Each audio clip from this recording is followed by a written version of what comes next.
ভাই আশা করে ফুটবল খেলা দেখতে পাইছিলাম, আওয়ার পর কাহিনী স্টেডিয়াম বাদে সবাই ভিতরে ঢুইকা খেলার 12টা বাজায় দিচ্ছে।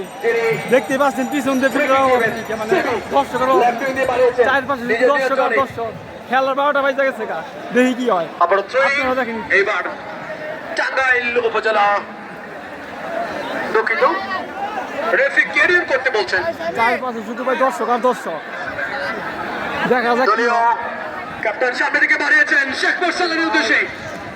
খেলা দেখা যায় কি সুমন রাজা দলীয় অধিনায়ক, সুমন রাজা শেখ মোরসালিন থেকে দেখুন খেলা। অনেক ঘোষ ব্যাক পাস করলেন সতীর্থ খেলোয়াড়, উদ্দেশ্য সোলেমান কান্তে।